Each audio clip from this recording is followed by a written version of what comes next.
Hello friends, today our guest is Dr. Chandan Kumar. He has done PhD from IIT Guwahati in the Department of Mechanical Engineering and also done postdoc from IIT Delhi. So today's video is going to be very informative because many students they always think उनका हमेशा ये problem होता है there is a certain this type of question is there after postdoc means after PhD we should go for postdoc or we should go for job. So what is the procedure to get admission for postdoc in IITs? और ऐसे बहुत सारे सवाल है जैसे कि email. So how to write an email में main keyword क्या डालना चाहिए. जो पोस्टडॉक होता है उसमें कवर लेटर में मेन क्या लिखते हैं, कैसे अपने एरिया में पोस्टडॉक सर्च करते हैं, कैसे फैकल्टी से इंटरेक्ट करते हैं. तो ऐसे बहुत सारे सवाल हैं जिसका बहुत लोगों को जानकारी नहीं है, बहुत स्टूडेंट को ये जानकारी नहीं है. वो तो आज ये सारे सवाल का जवाब सर देंगे. So let us start. So today's video will be very informative and it will be like entertaining also in the last portion, as we have one rapid fire session in the last portion. So thank you sir for joining with us today. We welcome to our channel AN Foundation. Okay. Thank you Dr. Manjesh and Mr. Devashish for inviting me on the YouTube channel that is AN Foundations. Welcome sir. So First of all, we'd like to know about yourself, like a little introduction, like your native place, your academic background, and your career journey till today. Okay. So first, I would like to say you that actually when Dr. Manjesh told me that please try to keep in Hindi, so I shall try to keep my language in Hindi as much as possible. Okay. So मेरा नाम doctor Chandan Kumar है. Actually मैं Samastipur district से belong करता हूँ. ये actually Bihar में है और समस्तीपुर डिस्ट्रिक्ट में एक छोटा सा गांव है भुसवर, और वहीं से मैंने अपना स्कूलिंग किया. वहाँ पे एक नरहन स्टेट बोल की जगह है जहाँ पे JPNS high school Narhan Samastipur है. वहाँ से मैंने 10th पास किया. फिर 12th मैंने जनता कॉलेज सिंघिया समस्तीपुर से ही पास किया. उसके बाद फिर मैं पटना आया for preparation of the engineering. उसके बाद मैंने BTech में एडमिशन लिया in mechanical engineering and I have completed my BTech in mechanical engineering from West Bengal University of Technology Kolkata. फिर उसके बाद मैंने कुछ दिन तक जॉब किया प्राइवेट कंपनी में, that is called as LTC Infrastructure Private Limited. It is situated in Haldia basically.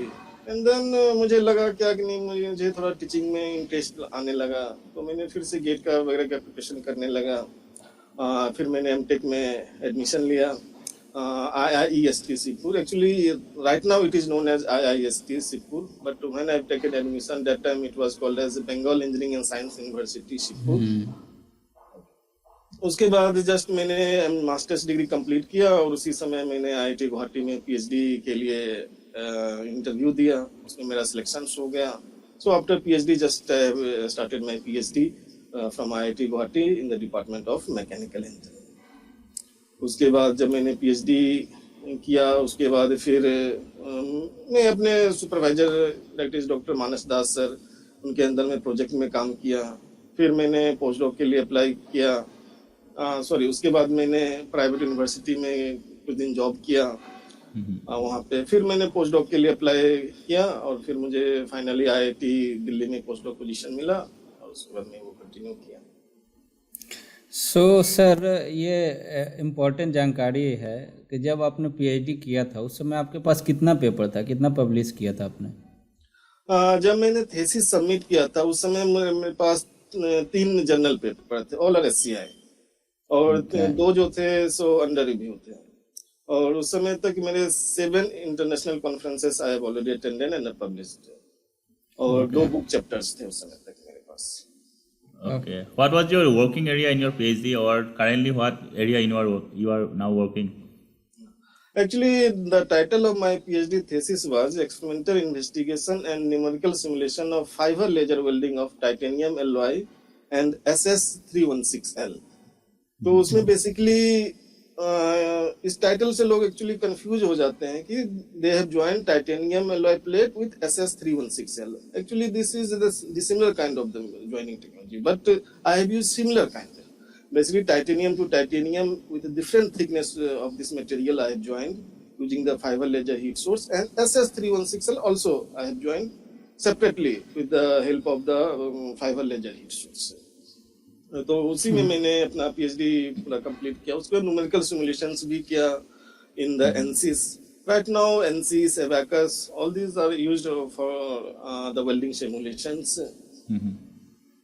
उसके बाद पोस्ट डॉक जो था मैंने वो additive manufacturing and laser welding also I did, and also I publish some papers. Sir ये आपको ये सवाल है कि पीएचडी के दौरान आपको कुछ डिफिकल्टी फेस किया आपने? देखिए डॉक्टर मंजेश, एक्चुअली लाइफ में हमेशा डिफिकल्टीज आते हैं, बट ये it is not for the long period. आएंगे और जाएंगे, डिफिकल्टी तो हमेशा लगे ही रहते हैं. तो एक्चुअली ड्यूरिंग पीएचडी के बारे में फोकस करना चाहता हूँ. तो उस समय जैसे आपके पास, मैं अपना प्रॉब्लम बतला रहा हूँ, जैसे उस समय आईआईटी गुवाहाटी में फाइबर लेजर अवेलेबल नहीं था. उस समय मैंने इनिशियल स्टार्ट किया CO2 लेजर से. CO2 लेजर से मैंने ज्वाइनिंग स्टार्ट किया, but I did not achieve the good results. So that time little bit frustrations came. Then after that I collaborated with RRCAT Indore. Actually ये जो है department of atomic energy का एक established centres है. यहाँ पे different kinds of the laser machines है. CO2 lasers हैं, NdArc लेजर मशीन है, फाइबर लेजर्स हैं, और अभी तो वहाँ पे एडिटेड. तो मैं through my supervisors, actually my supervisor contacted to doctor CP Paul. He was the renowned scientist at RRCAT Indore. तो उनके थ्रू उन्होंने कांटेक्ट किया. फिर मैं वहाँ पे जाकर के काम किया, वहाँ पे जाकर के वेल्डिंग किया. वहाँ पे भी जाकर के भी थोड़े से प्रॉब्लम्स आए थे. कभी वहाँ पे वेल्डिंग ठीक से नहीं हो पा रहे थे, कभी जो वर्कर्स हैं वो नहीं आ पा रहे हैं, क्योंकि मुझे तो सेपरेटली वहाँ पे मशीन को हैंडल करने के लिए दिया नहीं जाता था. Basically we are from, actually I was from outsiders. तो फिर मैंने वहाँ पे एक बार गया 2 महीने के लिए. तो फिर मैंने वहाँ पे कुछ एक्सपेरिमेंट्स वगैरह किए, कुछ एक्सपेरिमेंट्स फेल्योर भी हुए. फिर मैं IIT गुवाहाटी में आकर के कैरेक्टराइजेशन किया, तो कुछ देखा कि उसका स्ट्रेंथ नहीं आ रहा है, कुछ डिफेक्ट्स ज़्यादा आ रहे हैं. फिर आफ्टर 1.5 years मैं अगेन गया वहाँ पे फिर से. फिर मैंने वहाँ पे एक्सपेरिमेंट्स किया, जो भी प्रॉब्लम्स पहले थे, फिर मैंने उसको रिजॉल्व किया. फिर आकर के मैंने IIT गुवाहाटी में कैरेक्टराइजेशन किया. तो ये प्रॉब्लम्स है. IIT गुवाहाटी में भी कुछ प्रॉब्लम्स जैसे फेस किए. समटाइम्स FECM मशीन था, XRD मशीन था, वो ऑपरेटिंग कंडीशंस में नहीं होते हैं. तो एक्चुअली जो मेंटेनेंस करते हैं, मेंटेनेंस डिपार्टमेंट, वो थोड़ा टाइम ले लेते हैं. तो उस समय लगता है कि अरे मैं तो अभी तो बैठा हुआ हूँ, मेरा कैरियर हैम्पर हो रहा है, मेरा काम हैम्पर हो रहा है. तो उस समय फ्रस्ट्रेशन होते हैं. इससे आप डिफिकल्टी बोल सकते हो, बट एक्चुअली डिफिकल्टी नहीं, ये पार्ट है आपके PhD वर्क का. ये not only the IIT Guwahati, every IITs actually सब मशीन्स जो होते हैं कि कभी भी खराब हो सकते हैं. तो वो 1 महीने में भी ठीक हो सकते हैं, कभी 3 महीने भी लग जाते हैं. एक्चुअली उस समय ज्यादा फ्रस्ट्रेशन होता था. बट जब मैंने डिग्री लेकर के बाहर निकला, मैंने बहुत लोगों से इंटरेक्ट किया. इवन इफ IIT दिल्ली भी गया, RRCAT इंदौर भी गया, मुंबई भी गया. वहाँ पे भी देखा all the research scholars are facing similar kinds of the problems. क्योंकि ये चीज आपके हाथों में नहीं है. तो इसे मैं अपने स्टूडेंट्स को यही सजेस्ट करना चाहता हूँ, इसको आप निगेटिव में मत लें. उस समय आपके पास ठीक है काम नहीं है, आप लिटरेचर्स पर हो, नए एरिया में आप काम करो. कुछ ऐसा नहीं है कि मतलब आप जिस एरिया में काम करो उसी से रिलेटेड आप पेपर पढ़ो, ऐसा कुछ नहीं है. अभी तो मल्टी डिसिप्लिनरी रिसर्च वर्क चल रहे हैं, जो भी कॉन्फ्रेंसेज हो रहे हैं, शॉर्ट टर्म कोर्स चल रहे हैं, फैकल्टी डेवलपमेंट प्रोग्राम चल रहे हैं. आप उस समय में इन्वॉल्व हो जाओ, उससे आपको कुछ आइडिया मिलेंगे. फिर accordingly you can mould your research work. The journey of PhD is not like smooth. It is life, like as a life. Life is also not going smoothly every time. So PhD is also the part of the life. So here also some up and down will come. But don't feel frustrations.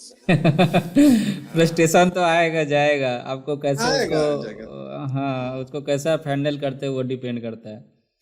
Sir ये जो बहुत जिसके लिए interview जो ज़्यादा जो question जिसके लिए इंटरव्यू कंडक्ट किया, इंटरेक्शन मैंने, तो ये जो सिलेक्शन प्रोसेस है पोस्ट डॉक पोजीशन के लिए IITs में, वो क्या है, कैसे होता है उसमें? देखिए इन जनरल मैं बात कर रहा हूँ, तो इसमें क्या होता है कि पहले आपने जो पीएचडी का जो काम किया है उसको आप एक पेपर मीन्स वर्ड फाइल में आप लिख लें, मैंने ये काम किया in the short format, you can say as abstract like that, but point wise in the PhD I done this one, I have done this work, I have done this one, this was my objective, पहले आप ये लिख करके एक जगह पे आप रखो। उसके बाद आप डिफरेंट आईआईटीज में आप फैकल्टी चूज करो कि कौन से फैकल्टी जो है सो आपके एरिया में काम कर रहे हैं। आपके एरिया मींस पीएचडी में जो आप काम किए उससे रिलेटेड है, not exactly the same, because if after completing your postdoc, if you go somewhere for the interview for the position of research scientist or the faculty positions, they will ask means how much different from your PhD research work to the postdoctoral work. So different means similar kind of areas you have to select, not the exactly the same. उसके बाद आप जब आप faculty decide कर लेंगे, उनके website पे जाइए, उनका पेपर वगैरह देखिए, किस एरिया में, आपको पेपर से पता चल जाएगा वो इस एरिया में काम करते हैं। कुछ फैकल्टी लोग वहाँ पे अपने वेबसाइट पे डाल भी देते हैं कि this is my research area. फिर आप उनको एक मेल भेजो, फिर मेल करने के बाद कि I am interested in your research work, actually I have gone through your profile, I have seen that you are working in this kind of the areas, so I am also interested to pursue my career in this field, so I want to join your research group. तो उसके बाद वो लोग आपको reply देंगे। उनके अगर वो कंसेंट दे दिए तो जनरल वो कंसेंट दे दिए तो फिर इंटरव्यू ऑर्गेनाइज कराएंगे, आपके चांसेस हैं कि आपके सिलेक्शन हो जाएं, बट 30% चांसेस ये भी हैं कि नहीं भी हो सकते हैं, क्योंकि अभी बहुत सारे बच्चे आ रहे हैं जो पोस्ट डॉक के लिए अप्लाई कर रहे हैं, तो कंपटीशंस तो बहुत ज्यादा हो गए हैं, तो it depends on the your interviews also. Okay sir, so अभी जो इसका जो पोस्टडॉक के लिए आईआईटीज में खासकर एलिजिबिलिटी क्राइटेरिया क्या है और एज लिमिट क्या है? It is very nice questions. Actually, people are very confused about this one. Actually, अभी जो भी IITs में हैं या NITs में भी हैं, पोस्टडॉक के लिए जो जनरल कैंडिडेट्स के लिए मैक्सिमम एज लिमिट वो लोग कर दिए 32 इयर्स। अगर आप ओबीसी हैं तो 3 इयर्स आपको अकॉर्डिंगली मिलेंगे, SC ST हैं तो आपको 5 इयर्स मिलेंगे एज रिलैक्सेशंस। तो ये सब एज रिलैक्सेशंस यहाँ पे क्राइटेरिया है। तो इसीलिए आप जस्ट पोस्टडॉक के लिए अगर आप अप्लाई कर रहे हैं तो आप जब थीसिस सबमिट करने से पहले 1 या 2 महीने पहले से आप मेल भेजना आप शुरू कर सकते हैं। तो उसके बाद आपको, क्योंकि ये सब टाइम मतलब ये प्रोसेस में टाइम लग जाता है, क्योंकि सभी आईआईटीज के लिमिटेशंस होते हैं कि इतने ही पीएचडी स्कॉलर्स हमें लेने हैं, तो इसलिए कभी कभी वैकेंट पोजीशन जब नहीं होते हैं तो वो लोग होल्ड पे रख देते हैं। वो आपको 6 महीने के बाद भी कंफर्मेशन दे सकते हैं, इवन 1 ईयर के बाद भी कंफर्मेशन आ सकते हैं। तो इसीलिए मैं बोल रहा हूँ कि जब भी आप पोस्टडॉक के लिए अप्लाई कर रहे हैं तो जस्ट पीएचडी थीसिस सबमिट करने से जस्ट 1-2 महीने पहले से आप अप्लाई करना शुरू कर दें, not only in India, in the foreign also. तो यहाँ पे मैं एक चीज और कहना चाहता हूँ, एक्चुअली आईआईटी दिल्ली में जो है वहाँ पे एक्चुअली थोड़ा डिफरेंट रूल्स हैं। वहाँ पे आप फैकल्टी से भी कंसेंट ले सकते हो, but it is not mandatory. वहाँ पे आप डायरेक्ट आप पोर्टल पे आते हैं, पोर्टल पे आप अप्लाई कर दो और वहाँ पे सजेस्टेड फैकल्टी का नाम लिखा हो तो आप जस्ट फैकल्टी का नाम वहाँ पे मेंशन कर दो। और अगर आप चाहते हो तो आप फैकल्टी को आप मेल भी कर सकते हो कि sir I have applied through the portal and now I want to choose as your supervisor like that. तो ये मैंडेटरी नहीं है कि फैकल्टी को आप मेल करो, specially at the IIT Delhi. तो फिर वो आपके प्रोफाइल के अनुसार वो शॉर्टलिस्ट करेंगे, फिर आपको एकेडमिक से वो मेल आएंगे through may be the HODs also कि आप इस डेट में आप इंटरव्यू दें। फिर इंटरव्यू पैनल होंगे, ऑनलाइन ऑफलाइन कुछ भी हो सकता है। तो फिर आप वहाँ पे इंटरव्यू देंगे तो आपका सिलेक्शन हो जाएंगे। तो अगर आपने फैकल्टी से पहले कंसेंट नहीं लिया तो आप जाकर के वहाँ पे रूल है कि आप मिनिमम 3 फैकल्टी से आपको इंटरेक्ट करने पड़ेंगे। तो आप इंटरेक्शन कीजिए, उसके बाद अगर if they are ready then you can pursue your post doctoral work. Okay. How was the salary package for postdoc position, and do you get any other benefits apart from the stipend or salary? Actually मैंने जो post doc किया था उस समय institute stipend मुझे मिल रहे थे। Actually IIT Delhi का नॉर्म्स है अभी 75,000 पर मंथ आपको मिलेंगे प्लस 30% HR है, तो approximately it comes 95,250. But when I joined that time it was 60,000 plus 30% HR है. But right now in 2020 21 it is increased. Okay. Did you get any other research grant? इसके अलावे आपको 1 lakh per year आपको मिलेंगे research grant.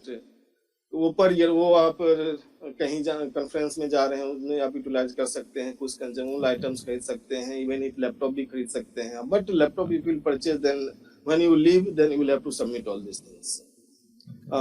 जैसे आप printer भी खरीद सकते हैं, मतलब जो भी कंज्यूमेबल नॉन कंज्यूमेबल आइटम्स जो भी हैं उनके एक लिस्ट वहाँ पे आपको दिए जाएंगे, वो आपको पता करना पड़ेगा जा करके, तो आप वो सब आइटम्स खरीद सकते हैं, कॉन्फ्रेंस में जा सकते हैं.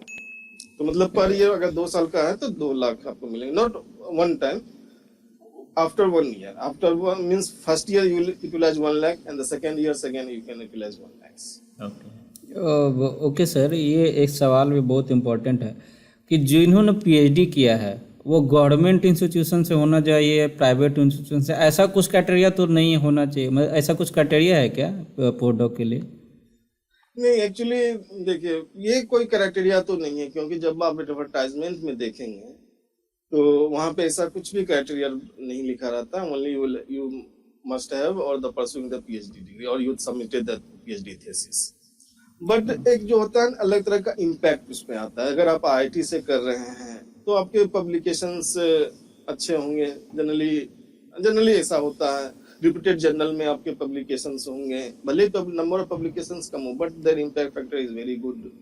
सो actually if you completed your PhD from IITs, so एक थोड़ा सा अलग इम्पैक्ट होता है. बट इसका मतलब ये नहीं कि आप प्राइवेट यूनिवर्सिटी से किए हो तो आपका सिलेक्शन नहीं हो सकता. बट मेरा अपना पर्सनल व्यू है, अगर आप प्राइवेट यूनिवर्सिटी से भी पीएचडी वगैरह कर रहे हो तो आप पहले आप चॉइस करोगे जिनका NIRF रैंकिंग, तो वो ज्यादा आपके लिए करियर में बेटर होगा. So this is, I think, one of the important questions in this session. So how to write an email or how to write a cover letter to for postdoc position? ये मतलब है कि जो cover letter और जो email होता है ना उसमें इम्पोर्टेंट पॉइंट क्या मेंशन करना चाहिए. ऑलरेडी सर मैंने जब मैं पीएचडी में था, आप मेरे सीनियर थे, तो आपने जो मुझे पोस्टडॉक का जब फॉर्मेट दिया था कैसे ईमेल और ये सब, तो मैंने उसको थोड़ा मॉडिफाई किया था. लेकिन मैंने तो आपसे सीखा था, फिर मैंने उसको डाल भी दिया है अभी, मतलब मेरा जो एक्सपीरियंस था. तो मैं आपसे जानना चाहता हूँ कि वो क्या है जो इम्पोर्टेंट चीज़ है जो ईमेल में और कवर लेटर में जो मेंशन करना चाहिए, जिससे मतलब कि एकदम चांस हो जाए कि मिल जाए उसको पोस्टडॉक, ऐसा क्या करना चाहिए? देखिए सबसे पहले तो एक्चुअली यहाँ पे कवर लेटर 2 तरह से है, एक फॉर इंडियन यूनिवर्सिटीज और फॉर द फॉरेन यूनिवर्सिटीज. दोनों के लिए स्लाइटली आपको चेंज करने पड़ेंगे. तो उसमें पहले क्या है कि जब आप इंडियन यूनिवर्सिटीज में अप्लाई करें या कोई आईआईटीज हुआ, एनआईटीज हुए या रिसर्च इंस्टीट्यूट हुए, तो वहाँ पे आप जैसे स्टार्ट करेंगे तो रिस्पेक्टेड सर या डियर सर्स. उसके बाद आप अपने बारे में कुछ लिखेंगे. Suppose I am doctor Chandan Kumar, I did PhD in mechanical engineering, my PhD thesis title is like that, experimental investigation, like that, whatever be your PhD topic. तो उसके बाद आपको थोड़ा सा हाईलाइट करना है कि आपने पीएचडी में एग्जैक्टली क्या क्या है. ये बहुत ज्यादा नहीं होना चाहिए. कवर लेटर 1 पेज से ज्यादा कभी भी नहीं होना चाहिए, नहीं तो उनके पास टाइम नहीं है कि वो आपके पूरा 2-4 पेज पढ़ेंगे. वो जो मेन काम किए हैं कि what is your contribution exactly in your PhD research work, वो आप वहाँ पे मेंशन करें. फिर आप 2-4 लाइन वहाँ पे लिख सकते हैं कि मैंने आपका प्रोफाइल देखा, आपका रिसर्च ग्रुप, नॉट आपका रिसर्च ग्रुप जो है इस एरिया में काम कर रहे हैं. सो मेरा भी पीएचडी वर्क जो है similar to this kind of area. Now I also want to work in your research group about this topic. You can mention your topic also sometimes, and then thank you, whatever we, then after that you can write.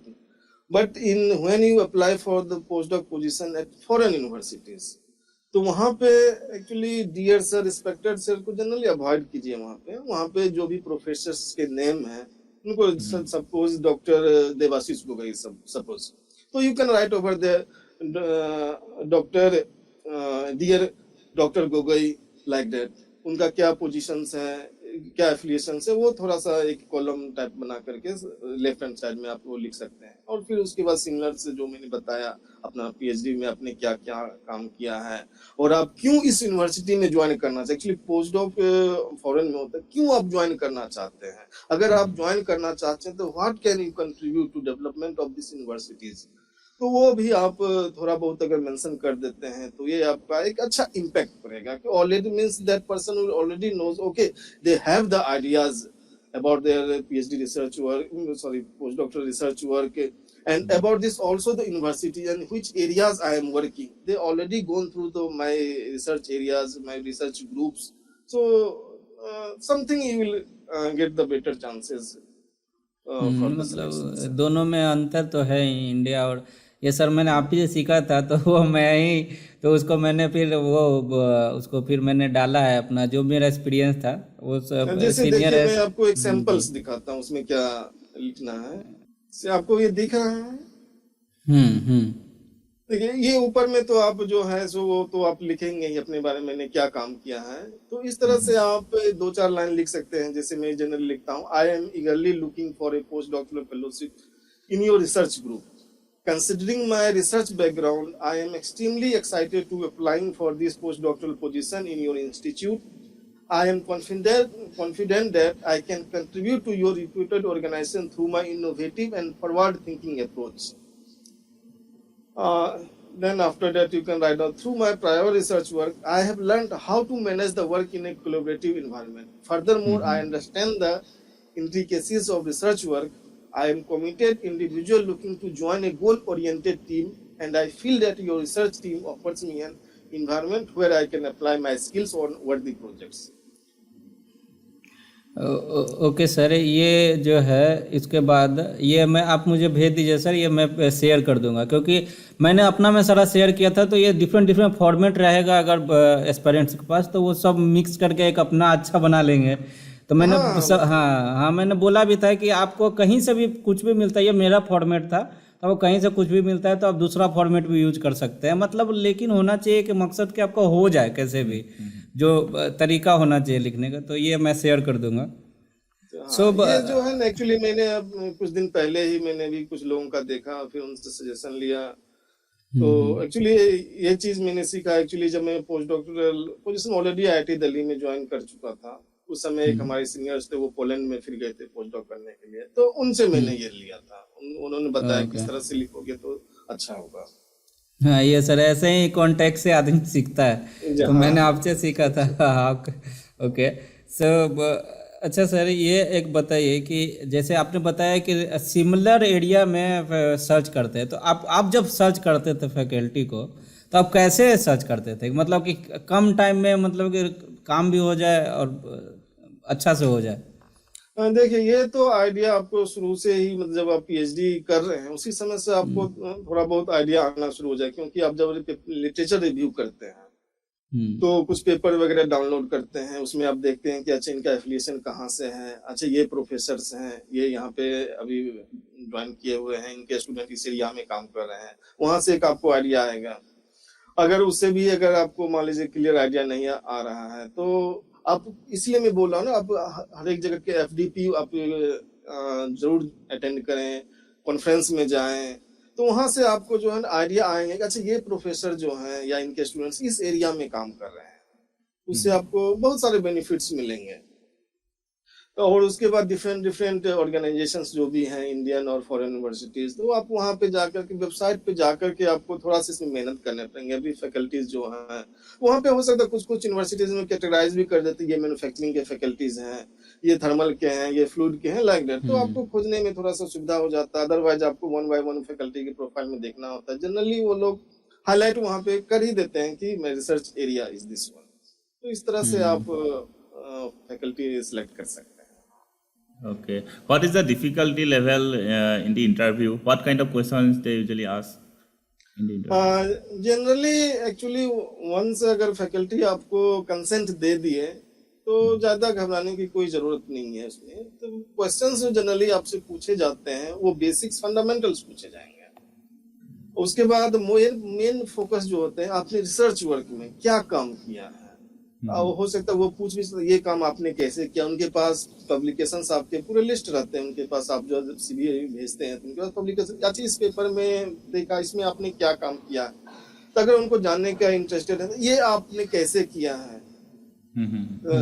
अगर suppose कोई भी paper में आप second author या third author में है, तब वो वहाँ पे क्वेश्चंस जरूर आएंगे कि इसमें आपका क्या कंट्रीब्यूशन है। तो इस तरह का जो भी है आपको पहले से प्रिपेयर होना है। अगर आपने खुद पेपर लिखा है तो आप डेफिनेटली आप फर्स्ट ऑथर्स में होंगे, लेकिन सेकंड ऑथर थर्ड ऑथर में अगर आपका नाम है तो आपको थोड़ा इस पे कॉन्शियस रहने की जरूरत है कि आपने क्या कंट्रीब्यूशन है आपका उसमें। तो इस तरह क्वेश्चन जो है आपके मेनली आपके रिसर्च एरिया से ही क्वेश्चंस आएंगे, और फंडामेंटल्स जिससे अगर आप, क्योंकि उसमें कुछ रूल होते हैं कितने आवर्स जो है आपको टीचिंग में या कुछ एडमिनिस्ट्रेटिव वर्क में देने हैं, तो आप कौन सा सब्जेक्ट में कंफर्टेबल फील करते हो, तो आप जो बोलोगे उसी एरिया में से क्वेश्चन वो वगैरह कुछ सब्जेक्ट्स में पूछे। Okay. As a postdoctoral candidate, do you have any other work apart from the research, and what is the timing and workload? Actually ये जो होते हैं, जो प्रोफेसर्स लोगों के टाइमिंग होते हैं जनरली 9 to 5, ये वर्किंग आवर्स होते हैं। तो बट रिसर्च वर्क है तो आपको पता ही है कि इसमें तो टाइम का कोई लिमिटेशंस नहीं होते हैं। तो आपको जब जाना है, आईआईटीज में बेसिकली तो ये होता है 24 आवर्स लैब्स आर ओपन, आपको एक रूम वगैरह मिल जाएंगे, आपको केबिन मिल जाएंगे, तो आप 24 आवर्स एक्सेस कर पाएंगे उन चीजों का। बट जनरली एक्चुअली आईआईटीज का एक रूल है कि आपको 20% टाइम जो है, सो वीकली आपको 20% other works like teaching, laboratories, may be conducting quiz, may be some administrative work, अगर कोई कॉन्फ्रेंस ऑर्गेनाइज हो रहे हैं, कुछ एफडीपी ऑर्गेनाइज हो रहे हैं, उसमें कुछ आपको काम दिया जाएगा। तो जनरली 20% जो है टाइम जो है से आपका उसमें इन्वॉल्व आपको होना पड़ेगा। Suppose 5 days working days, Monday to Friday, तो टोटल आवर्स हो गए 40 आवर्स पर वीक। तो इसमें आपको 8 आवर्स पर वीक आपको अदर कामों में आपको देने पड़ेंगे। ओके सर, ये अब एक बहुत इम्पोर्टेंट सवाल ऑलरेडी आपने बता दिया है, लेकिन मैं फिर भी पूछना चाहता हूँ कि जैसे पोस्टडॉक में मेरा हो गया, तो मुझे जो एरिया जो है, आपने बोला कि सिमिलर काइंड का, सिमिलर एकदम नहीं होना चाहिए, थोड़ा सा मिलता जुलता होना चाहिए। मतलब तो जो हम लोग जो काम करेंगे, तो जो काम होगा वो एकदम सिमिलर से मतलब कितना दूर तक होना चाहिए, मतलब कि सेम एरिया को कंटिन्यू कर दें या थोड़ा सा कितना अलग करना चाहिए और कैसे?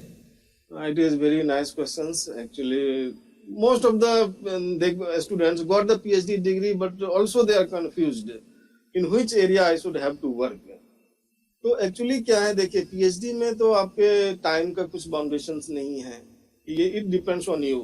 You have to complete 3 years, 4 years, 5 years, 6 years, up to you. But postdoc positions में ऐसे नहीं है, वो जनरली इंडिया में 2 साल के लिए होते हैं, 1+1 इंस्टीट्यूट पोस्टडॉक। अगर आपका पोजीशन है तो 1 साल आप काम करेंगे, आपका सेटिस्फैक्टरी वर्क हुआ तो फिर 1 साल वो एक्सटेंड करेंगे। तो इसमें आपको बिफोर ज्वाइनिंग जो है आपको पता होना चाहिए कि मैं किस एरिया में काम करना चाहता हूँ। सपोज मेरा जैसे केस है कि सिमिलर कितना % सिमिलरिटी होना चाहिए। सपोज मैंने पीएचडी किया है लेजर वेल्डिंग में, अब आपको देखना चाहिए लेजर से जो है क्या क्या काम हो सकता है। तो जैसे लेजर वेल्डिंग किया तो उसमें मटेरियल कैरेक्टराइजेशंस भी आ गए, that is the part of the material science. तो आप एक्चुअली faculty members assume that you are expert in the characterisations also. तो लेजर वेल्डिंग से रिलेटेड अभी लेजर क्या चीज में यूज हो रहे हैं, लेजर जो कटिंग में भी यूज हो रहे हैं, क्लैडिंग में यूज हो रहे हैं, कोटिंग में हो रहे हैं, और एडिटिव मैन्युफैक्चरिंग में यूज हो रहे हैं। तो इस काइंड से अगर मैंने वेल्डिंग में काम किया तो I can pursue my post doctoral work in the area of laser cutting, laser cladding and the coating, additive manufacturing. तो इस तरह से आप अपने आप को मतलब सेलेक्ट कर सकते हो कि इस एरिया में हमें काम करना चाहिए। और आपको पीएचडी जैसे यहाँ पे टाइम नहीं मिलता है कि चलो 6 महीने के बाद हम डिसाइड करेंगे कि अच्छा इस एरिया में काम करना। आपको पहले से ही आपको एक प्रपोजल तैयार करके रखना होगा। कुछ यूनिवर्सिटी तो ऐसे ही बोलते हैं कि your proposal you have to send first. तो इसलिए प्रपोजल पहले से ही आपको बना के रखना है। और आपको हो सके तो एक बार जहाँ पे अप्लाई कर रहे हैं इंडिया में है, तो अगर पॉसिबल है तो एक बार वहाँ के जाकर के आप लैब विजिट कर लें, वहाँ पे क्या क्या फैसिलिटीज हैं। अगर नहीं विजिट कर पा रहे हैं तो कुछ सीनियर्स होंगे, कुछ जूनियर्स होंगे, उनके कुछ फ्रेंड्स होंगे, उनसे पता कीजिए क्या क्या वहाँ पे लैब फैसिलिटीज़ हैं। उसके बाद आप जो भी अवेलेबल है, जो भी मान लीजिए अवेलेबल है, आपको कोशिश करना चाहिए कि उसी एरिया में काम करें, क्योंकि देखिए ड्यूरिंग आप पोस्ट डॉक आप जॉब के लिए भी अप्लाई करेंगे, तो हो सकता है कि 6 महीने के बाद ही आपको कहीं पे आपको अच्छे यूनिवर्सिटीज में जॉब मिल गए, गवर्नमेंट जॉब मिल गए या साइंटिस्ट के पोजीशन मिल गए, तो आप छोड़ सकते हैं। तो अगर आप पहले से एरिया डिसाइड नहीं करेंगे तो आपका कुछ काम ही नहीं होगा, तो फिर इंटरव्यू में वो लोग पूछेंगे आपने क्या काम किया है। तो मतलब ऐसा होना चाहिए कि जाने के विद इन 1 मंथ आप काम अपना स्टार्ट कर सकें। तो इसलिए आपको पहले से उस लैब के बारे में पता होना चाहिए कि इस इंस्टीट्यूट में, इस लैब में ये फैसिलिटीज है और मैं इस एरिया में काम करूंगा। आपको लिटरेचर रिव्यू वगैरह जो, इसलिए मैं बता, 1 महीने में आप लिटरेचर रिव्यू वगैरह कुछ कर सकते हैं, कुछ काम स्टार्ट कर सकते हैं। वहाँ पे जो पीएचडी स्टूडेंट्स हैं आपके सुपरवाइजर के अंदर जो भी, उनके साथ कोलैबोरेटिव वर्क भी कर सकते हैं। तो You have already explained nicely regarding the difficulties that you have faced during PhD. So, did you face any difficulties during postdoc also? And what are the difficulties if you have faced? देखिए, मैंने तो पहले ही बताया, difficulty आपको every stage में आएंगे।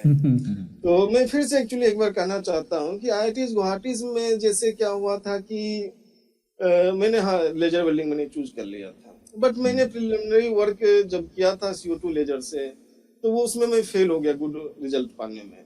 तब मैंने कोलैबोरेट किया दूसरे इंस्टीट्यूट में, जैसे RRCAT इंदौर से मैंने फिर जाकर के वहाँ पे एक्सपेरिमेंट कंडक्ट किया। बट पोस्ट डॉक्टोरल पोजीशन में आपके पास इतना टाइम नहीं होगा कि आप वहाँ पे पहले एक्सपेरिमेंट करो, अगर वो फेल्योर हो गए तो आप फिर आप दूसरे जगह जाकर के आप फिर कोलैबोरेटिव वर्क करो। तो इसलिए पहले आपको डिसाइड कर लेना है इस एरिया में हमें काम करना है, ये लैब फैसिलिटीज वहाँ पे है। जैसे मैं वहाँ पे गया था तो वहाँ पे एक्चुअली हुआ था क्या कि लेजर का जो था वहाँ पे कोटेशन वगैरह सब कुछ आ चुका था, सब चीज मैंने परचेज वगैरह हो चुका था। तो वहाँ पे ये था कि लेजर अब आएगा मतलब within 1 month, within 3 months it will come and then it will install. But unfortunately उस टाइम कोविड का सिचुएशन चल रहा था, इस कारण से थोड़ा सा डिले हो गया है, क्योंकि कुछ रिस्ट्रिक्शन थे गवर्नमेंट की तरफ से, तो वो वहां से उस समय आ नहीं पाए, तो ये प्रॉब्लम हुआ था। तो फिर मैंने during post doctoral work again मैं RRCAT इंदौर में गया था, तो वहां पे भी मैं फिजिकली नहीं गया क्योंकि वो समय कोविड का रिस्ट्रिक्शंस था। तो मैंने अपना सैंपल्स जो था वहां पे भेजा, फिर उन्होंने करके वहां पे फिर मुझे रिटर्न बैक किया, फिर कैरेक्टराइजेशन वगैरह किया। तो इसमें बहुत ज्यादा time actually different, we cannot means control all these influences, क्योंकि उस समय हमारे हाथ में कुछ था नहीं। बट जनरली ये प्रॉब्लम्स नहीं होते अगर आप पहले से डिसाइड कर लेते हैं कि हाँ मुझे इस एरिया में काम करना है, ये मशीन है या ये मशीन जो है विद इन 1 मंथ 2 मंथ्स आ जाएंगे, तो फिर आप उस पर आराम से काम कर सकते हो। लेकिन उस समय कोविड के कारण थोड़ी सी डिफिकल्टीज आई थी। बट कैरेक्टराइजेशन तक बात है, कैरेक्टराइजेशन सिमिलर IITs में भी है। आप जहाँ भी PhD कर रहे हैं वहाँ भी देखेंगे कुछ एक मशीन होते हैं, तो उससे बहुत सारे यूनिवर्सिटीज मतलब बहुत सारे बच्चे आते हैं काम करने के लिए, आपको स्लॉट मिलने में देरी होती है, तो उस समय आपको थोड़ा सा टाइम लग जाता है। इसीलिए मैं इस केस में कहता हूँ आपको जो वहाँ पे सीट्स मनी जो मिलते हैं पोस्ट डॉक्टर को 1 लाख पर ईयर जो मिलते हैं, अगर मान लीजिए वहाँ पे आपके जो SCM या FECM XRD मशीन स्लॉट मिलने में देरी हो रहे हैं, बहुत सारे मतलब आउटर साइड में भी लैब है जहाँ पे आप जाकर के ये कर सकते हैं, which गिविंग सम मिनिमल फी।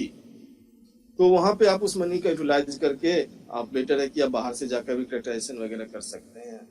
तो ये सब डिफिकल्टीज एवरी IITs में है कि ऐसा नहीं कि अभी आपका सैंपल्स हो गया तो अभी हम जाएंगे हमारा कैरेक्टराइजेशन हो जाएगा, अभी हमें XRD कर सकता हूँ, ऐसा कहीं पे भी नहीं। आपको थोड़ा सा टाइम लगेगा, बट आप वाइजली वो जो 1 लाख आपको मिल रहे हैं उस मनी को वाइजली आपको यूटिलाइज करना है।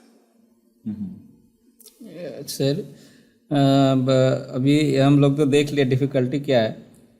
अब जो बहुत इम्पोर्टेंट सवाल है कि जो स्कोप क्या है पोस्ट डॉक के बाद, IIT से पोस्ट डॉक करने के बाद।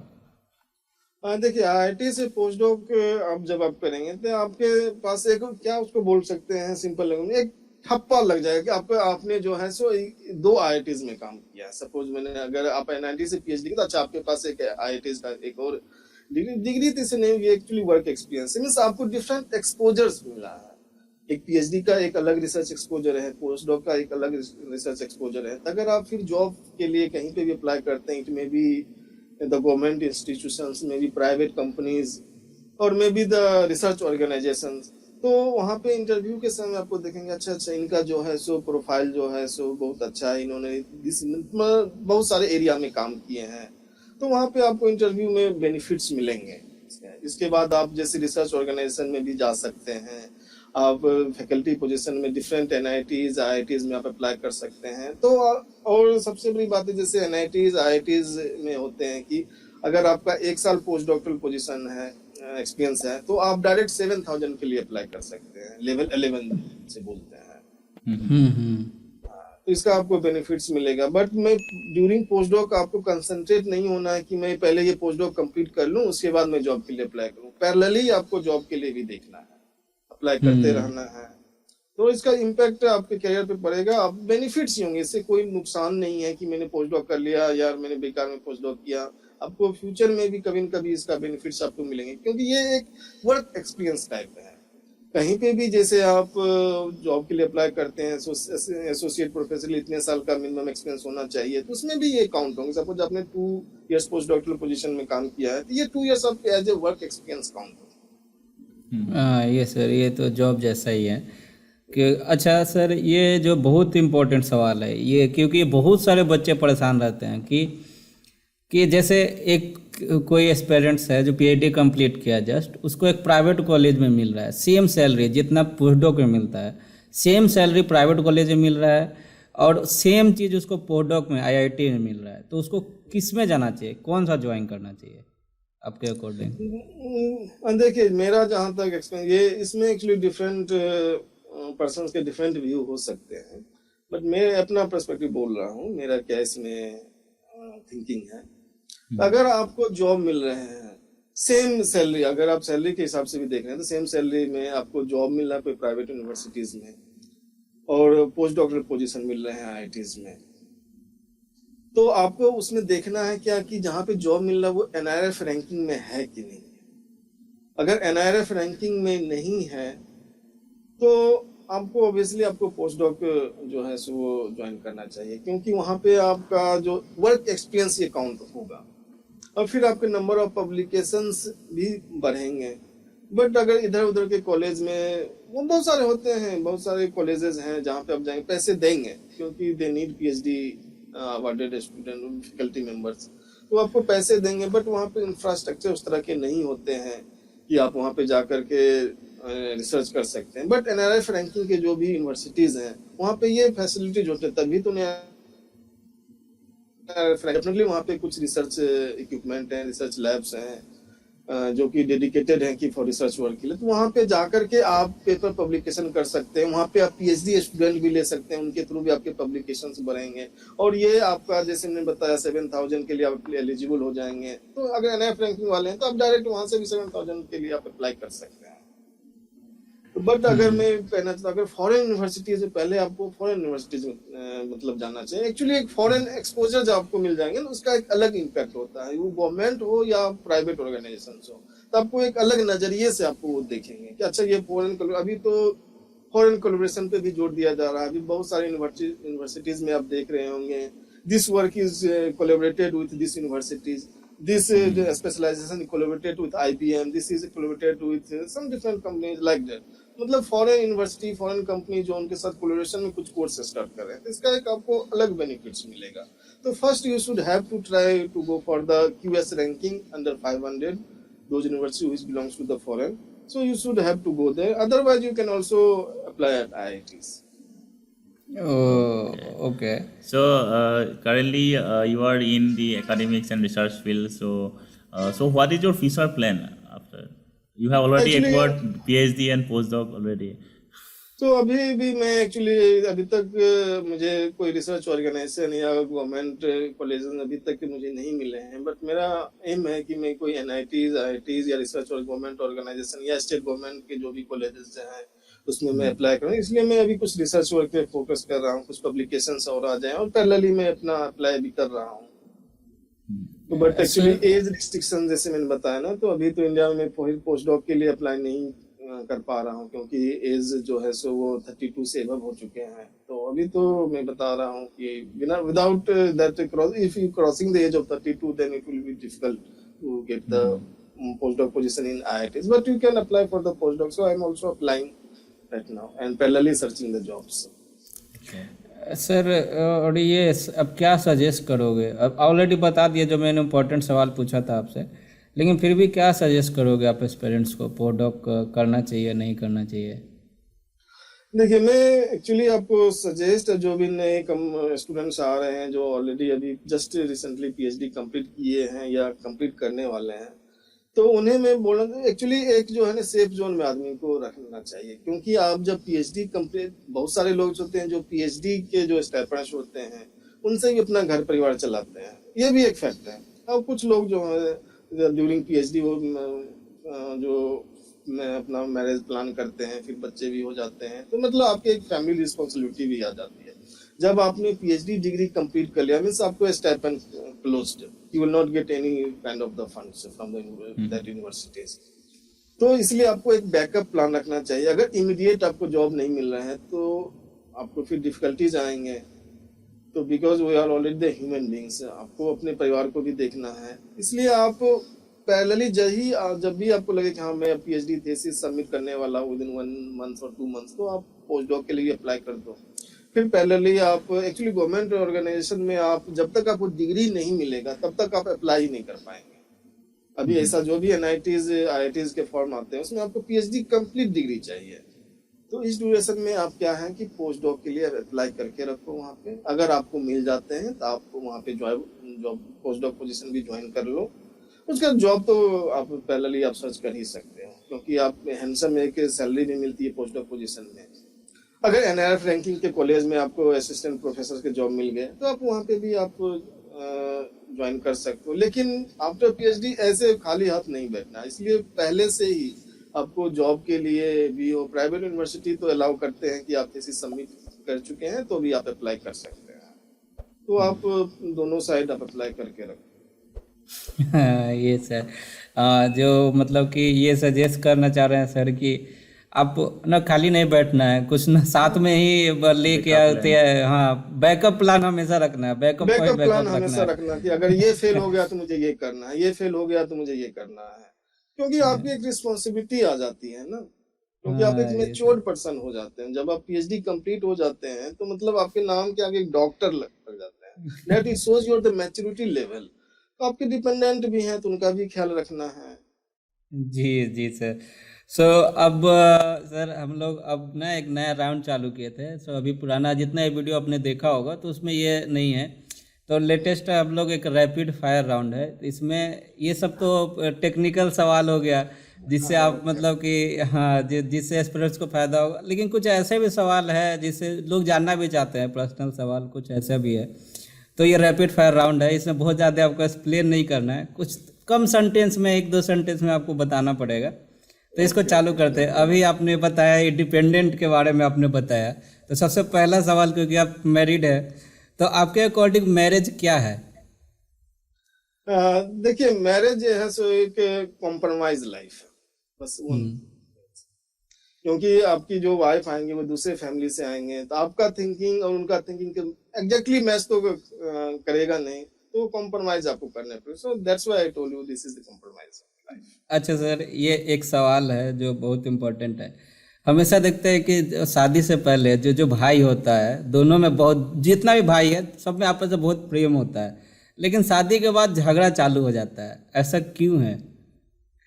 ये एक्चुअली देखिए कि मतलब एग्जैक्ट रीजन को तो एक्सप्लेन करना मुश्किल से है कि एग्जैक्ट रीजन। बहुत सारे आप फैमिली देखेंगे कि जहाँ पे भाई में बहुत प्रेम भी होते हैं। तो एक्चुअली लाइफ को जो जब आपकी मतलब जब आप अर्निंग करने लगेंगे तो आपको अपना एक फ्रीडम चाहिए कि हम इस फ्रीडम में रहना चाहते हैं। आप कोई तरह का डिस्ट्रक्शन या ऑब्स्टेकल आप मतलब उससे दूर रहना चाहते हैं। तो इस कारण से हो सकता है कि थोड़ा भाई भाई के बीच थोड़ा सा झमेला हो जाता है, बट ऐसा भी झमेला नहीं होना चाहिए कि दूसरे को देखे ही नहीं। तो मैंने इसमें बताया ना, ये कंप्रोमाइज करके रहना चाहिए, क्योंकि आपके साथ भी जो आपकी शादी हुई है वो भी दूसरे फैमिली से आई, तो फ्रीक्वेंसी तो एग्जैक्टली मैच करना मुश्किल है दोनों आदमी का। यही उनके साथ भी होता है, इस कारण से थोड़ी बहुत फ्रिक्शंस आती है। ऐसे भी आप देखेंगे तो क्या द्वापर युग में भी तो भाई भाई में झमेला हुआ था। हाँ हाँ, ये तो ये तो हाँ, बट आपको मैनेज करके रहना, उन द्वापर युग से सीख लेना चाहिए कि अगर इस तरह से झमेला होते हैं, इसमें नाश ही है, इसमें कुछ आप गेन नहीं कर पाएंगे। पांडवों ने अगर जीत भी किया था तो बट उनका भी तो लॉस हुआ था, उन्होंने अपनों को खो दिया था।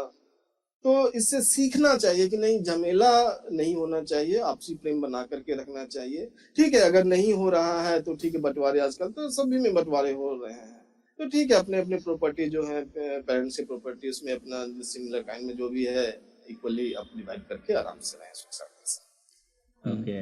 What demotivates you? Friends' success or your own failure? Actually, my own failures that motivate. And sir ये ट्रिकी सवाल है।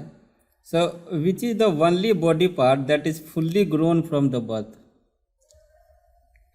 ये आप जानते हैं, जो बर्थ से वही एक पार्ट है जो हमें फुल्ली ग्रोथ होता हो जिसका।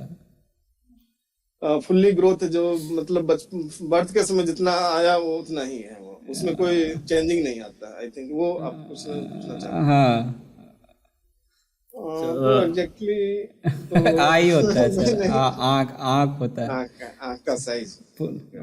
Fully grown from the birth. So, what is your belief on Ramayana? Is it real or it is a story? No, actually, my belief, if you asking, then I believe that definitely it happens. Okay, because इसके अभी भी बहुत सारे प्रमाण मिल रहे हैं, scientific प्रमाण भी मिल रहे हैं। ये नहीं कि सिर्फ स्पिरिचुअली से, आपको साइंटिफिक प्रमाण भी मिल रहे हैं।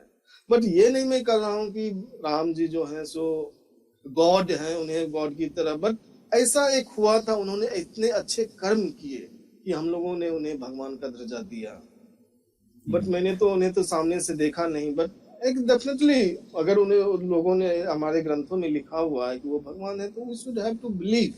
देखो, जो भी अगर ग्रंथ में लिखा हुआ है तभी आप देखेंगे, तो वो सभी साइंटिफिक वो प्रूव हो रहे हैं। कुछ ग्रंथ में ऐसा मैंने सुना है, उसमें कुछ ग्रंथ है उसमें लिखा हुआ है क्या कि पृथ्वी से सन की दूरी इतनी है, कुछ हनुमान चालीसा है इसमें कुछ ऐसा लिखा हुआ है। वो बहुत पहले से ही लिखा हुआ हनुमान चालीसा, लेकिन अभी साइंटिफिक वे में उसको प्रूव किया जा रहा है कि नहीं, अभी सन से इतनी दूरी है, that is exactly match with our that ग्रंथ। तो इस बेसिस पे मैं रामायण को मैं बिलीव रखता हूँ कि रामायण महाभारत जो भी थे ये हुए थे। सो आपके according sir meaning of life क्या है? अभी तो आपने बताया कॉम्प्रोमाइज। तो मीनिंग ऑफ लाइफ जो वही अप डाउन आते रहते हैं, लाइफ में तो हमेशा अप एंड डाउन आते रहेंगे, बट उनसे जो है सो कभी घबराना ना चाहिए, और थोड़ा स्पिरिचुअलिटी अपने आप को डेवलप करना चाहिए, जिससे आप कॉम्प्रोमाइज करने की टेक्नोलॉजी आपको हमेशा बाय बर्थ ये आएंगे। आपको डिफरेंट डिफरेंट सोर्सेज से टेक्निक्स आपको सीखने पड़ेंगे। इसके लिए आपको yoga, meditation, all will help you to how to means stay और the stay life in jolly mood and the happiness. So it will help you definitely. Do you believe in rebirth? Rebirth not exactly. नहीं ये sir पुनर्जन्म में आप believe करते हैं? Rebirth, okay. Rebirth में हाँ, मेरा तो मानना है क्या कि एनर्जी तो एक्चुअली देखिए साइंटिफिक वे में energy can not be created nor be destroyed, only it can be transformed from one form to another forms. तो यहाँ पे भी मतलब अगर आप सोचे तो सोल क्या है, it is actually my point, it is one kind of the energy. तो ये एनर्जी कहीं न कहीं ये तो लॉस तो होंगे नहीं, ये कन्वर्ट तो होते रहते हैं। तो और हमारे जो धर्म ग्रंथ है उनमें भी पुनर्जन्म का लिखा हुआ है कि ये है, तो मैं भी बिलीव करता हूँ, और कुछ कुछ मैंने देखा भी है इस तरह से। अच्छा, कुछ एग्जाम्पल पुनर्बर्थ होते हैं, हाँ कुछ एग्जाम्पल्स हैं। सर आपने भगवत गीता पढ़ा आपने? मैं पढ़ा तो नहीं हूँ पूरा, बट मैंने सुना है। एक्चुअली मैं जब ड्यूरिंग पीएचडी था या मैंने पोस्ट डॉक भी था, तो मैं वहाँ पे इस्कॉन टेम्पल्स में जाते थे। हरे कृष्णा मूवमेंट जो है वहाँ पे जो गुरु थे, प्रभु थे, वो लोग कुछ स्पीच देते थे, तो वो मैं सुनता था। अच्छा तो सर, इससे कुछ आपको मोटिवेशंस मिलते हैं। ये सब चीज आप करेंगे ना तब कुछ मोटिवेशन मिलेंगे, आपके दिमाग जो है थोड़ा से शांत रहेंगे, तो ये सब करना चाहिए। अच्छा ये पढ़ना जरूरी है। तो ये एक सवाल है जो बहुत इम्पोर्टेंट है। अब देखते हैं हरिद्वार जाके गंगा में डुबकी लगाते हैं तो सारा पाप धुल जाता है। आप इसमें बिलीव करते हैं, ऐसा है? नहीं, इसमें मैं बिलीव नहीं करता हूँ कि आप, ये तो हो गया कि आप 50 मर्डर करके जाओ, उसके बाद आप गंगा में डुबकी लगा लो तो आपके सारे पाप धुल गए। ये कहाँ से है? ये ऐसा कुछ नहीं है। तो एक्चुअली उस समय का जो सिचुएशंस रहा होगा, उस समय जो ऋषि मुनि जो होंगे वो कुछ अलग संदर्भ में कहे होंगे इस चीज को कि गंगा में आने से सबके पाप धुल जाते हैं। तो लेकिन अब इसको इस तरह से डाइल्यूट कर दिया गया है कि चलो मर्डर भी करके भी आए, किसी गाली गलौज करके आए तो उसमें नहा लो तो चलो पाप धुल जाएंगे। तो उस समय कहने का कुछ अलग संदर्भ होगा, बट मैं इसमें बिलीव नहीं करता हूँ। बट ये गंगा जो है सो प्योर पानी की तरह है। आप मतलब उसमें कोई कीटाणु वगैरह जीवाणु वगैरह जनरली नहीं होते हैं, लेकिन आजकल तो इतने प्रदूषित हो गए हैं तो उस कारण से ये है। तो जाना चाहिए वहां पे। एक्चुअली जो भी स्पिरिचुअल प्लेसेस हैं तो वहां पे जाने से आपको थोड़ी देर के लिए शांति मिलेगी। आप कभी भी जाकर के आप जाओ, समुद्र के ही किनारे जाओ या गंगा नदी के किनारे जाओ, आप दूर में जाकर अकेले बैठो तो आपको थोड़ा सा शांति की अनुभूति होगी। कोई टेम्पल में ही आप जाओ, वहां पे भी आपको शांति मिलेगी। Okay. बट वो What पाप inspires धुलने वाली बात से मैं सहमत नहीं। ओके।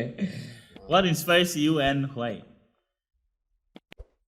मतलब किस संदर्भ में मैं इसको एक्सप्लेन करूँ? हाँ हाँ, आपको क्या इंस्पायर करता है, मतलब किसी भी टर्म में सर। जैसे आपको मतलब आपकी वाइफ आपको इंस्पायर, मैडम आपको इंस्पायर करती हैं, चाहे कुछ ऐसा कोई पर्सन हो लाइफ में, ऐसा है कोई जो आपको कभी इंस्पायर, चाहे खुद से ही इंस्पायर्ड होते हैं तो किसी देखिए काम के लिए?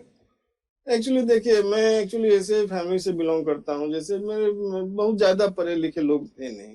तो मैंने दोस्त लोगों से, जैसे मैंने 10th किया तो मुझे उसके बाद मुझे पता चला क्या कि साइंस और जो होते हैं आर्ट्स, ये अलग अलग एरियाज होते हैं। मुझे 10th तक कुछ भी पता नहीं था कि साइंस में इंटरमीडिएट करूँ या +2 करूँ या आर्ट्स में करूँ। जब मैंने 10th कर लिया तब मुझे पता चला ओ अच्छा अच्छा ये होता है। मुझे तो यहाँ तक भी पता नहीं था। मैं सोचता था अच्छा इंजीनियरिंग का भी कोई एग्जाम होता होगा, एग्जाम दे दो तो आप सेक्शन इंजीनियर बन जाओगे, तो आप ये बन जाओ, बट उसके लिए क्या क्वालिफिकेशन ये भी पता नहीं। तो मैंने फ्रेंड्स लोगों से सीखा, जो फ्रेंड्स लोग थे उनके कुछ पेरेंट्स थे जो काफी एजुकेटेड थे, उन लोगों से मैं इंस्पायर हुआ। फिर मैंने अपना करियर सिलेक्शन किया। तो अभी भी कुछ भी प्रॉब्लम्स होता है मैं अपने फ्रेंड सर्किल में पहले बात करता हूँ, उसके बाद मैं अपने जूनियर से, ऐसा नहीं है कि जूनियर से नहीं, जूनियर भी अगर उनके भी आइडियाज हैं तो उनसे भी मैं बात करता हूँ, अपने प्रोफेसर से बात करता हूँ।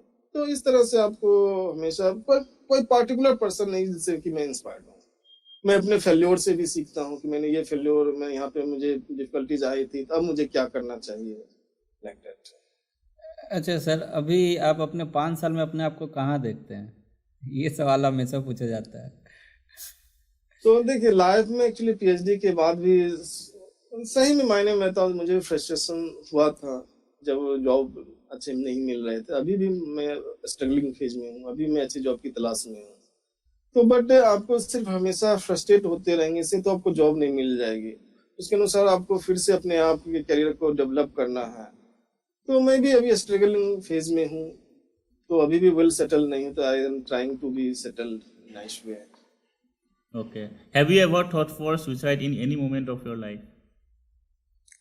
ये आए थे एक्चुअली, ये जो है लाइफ में आए थे, बस सडनली, ऐसा नहीं है कि बहुत डीपली, एक्चुअली डीपली आ जाएंगे तब तो फिर आपके विनाश ही होंगे।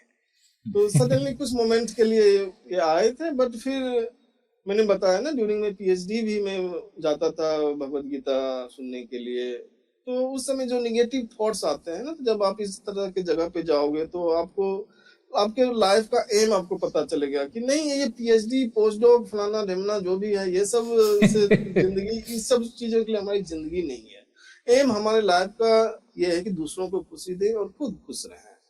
हाँ, ये सब तो एक जीविकोपार्जन के लिए एक जो है सो एक साधन है कि चलो ये हमने एक ये पीएचडी जरिया कर है। लिया तो इससे मेरा करियर अच्छा होगा, तो मीन्स इंडिपेंडेंट हमारे खुश रहेंगे। बट ये लेकिन सुसाइडल टेंडेंसी अगर आ रहे हैं तो आपको इमीडिएट कंसर्न करना चाहिए। कोई डॉक्टर्स हैं, कुछ मेडिटेशन करना चाहिए। तो मैं जहां तक बात करूं, बहुत सारे मेरे हमारे फ्रेंड्स हैं लाइफ में कभी न कभी इस तरह के मतलब थॉट्स आते हैं, लेकिन ऐसा नहीं कि इसमें पूरा डीपली जाना चाहिए। Sir, and what is success for you sir? Success for you what is? Actually देखिए, मैं तो बताया है कि मेरा फैमिली ऐसा नहीं था, बहुत एजुकेटेड थे। तो जब मैंने मतलब बीटेक किया, एमटेक किया, उसी समय लग गया करे मैंने बहुत सारा पढ़ाई कर लिया। फिर अभी मैंने पीएचडी पोस्ट डॉक कर लिया। तो मुझे लगता है क्या कि मेरे फैमिली जहाँ थे उनसे मैं जरूर थोड़ा सा ऊपर उठ गया हूँ, तो मैं पेरेंट्स आर हैप्पी, सो इसी को मैं मानता हूँ कि मैं थोड़ा बहुत लाइफ में सक्सेस हुआ हूँ। मेरा बहुत ऐसा ड्रीम नहीं है कि मैं हार्वर्ड में जाकर के या कुछ में जाकर प्रोफेसर बनूं, बट अब मैं जिस पोजीशन में था उससे उस लेवल को मैंने थोड़ा सा अपने को ऊपर उठाया, इसी में अभी सेटिस्फाइड हूँ। Okay. If you could say one thing to God, what would you say? तो मैं तो यही कहूंगा क्या कि भगवान मुझे हमेशा खुशी देते रहें और इतना मतलब स्वास्थ्य भी अच्छा करके रखें जिससे कि मैं दूसरों को भी खुशी दे सकता हूँ। अच्छा सर, आपको अगर 5 वर्ड में अपने आप को डिस्क्राइब करना हो तो क्या कीजिएगा, 5 वर्ड? तो 5 वर्ड्स में एक्चुअली मैं अपने आप को तो डिफाइन तो नहीं कर पाऊंगा क्योंकि इसके लिए बहुत कुछ चाहिए, बट बट मैं बोल सकता हूँ कि I am well educated, I have some little bit knowledge about the spiritual things so that I can live my life happily, and I can suggest, I have some qualification and the experience so that I can suggest to some other guys also to how can you improve your career skills, how can you live your happy life, like that. That qualification and experience I have. Okay. Are you happy where you are right now in your life? No, not exactly. If you say so, I am not happy, but I am trying to be happy. Whatever I have, so I am trying to keep my happy. But this is not the final. I have told now already. Always you will have to think for the betterment. So I am trying for the betterment. If you happily means if you think that I am happy means you are settled down. Now you cannot try to raise. So आदमी को कभी हमेशा ऐसा नहीं सोचना चाहिए कि okay मैं यहाँ पे आ गया हूँ तब मैं एकदम पूरा सेटल हो गया हूँ, नहीं तो फिर आपके इम्प्रूवमेंट के जो चांसेस हैं वो कम होते जाएंगे, फिर आप इसमें मोटिवेट आप नहीं हो पाएंगे कि मुझे आगे और भी कुछ करना है। इसलिए अपने इम्प्रूवमेंट के लिए मैं अभी भी सोच रहा हूँ मैं जहाँ हूँ इससे बेटर जगह पे जाऊँ। अच्छा सर, आपको अपने आप को जज करना है और 1 से 10 के बीच में अपने आप को मार्क्स देना है, तो आप कितना दीजिएगा? मैं अपने आप को इन बिटवीन 6 to 7 में अपने आप को मार्क्स दूंगा, क्योंकि नेगेटिव थॉट्स अभी भी मेरे मन में बहुत सारे आते हैं। समटाइम्स अभी भी डिप्रेशन आते हैं। एक्चुअली जब फैमिली प्रॉब्लम्स आती है तो उस समय एक्चुअली मैं अपने आप को कंट्रोल नहीं, अपने इमोशंस पे, अपने एंगर पे कंट्रोल नहीं कर पा रहा हूँ।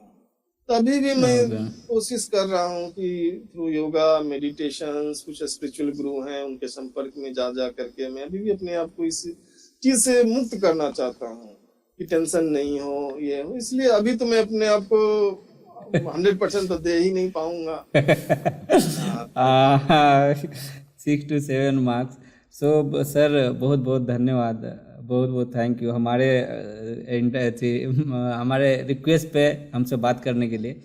और डेफिनेटली सर आपने बहुत सारे सवाल का आपने जवाब दिया। बहुत सारे जो क्वेश्चन है, प्रॉब्लम्स है बच्चों को होता है, जो पीएचडी जस्ट कंप्लीट करते हैं खास कर उनको बहुत प्रॉब्लम होता है किधर जाएं किधर ना जाएं।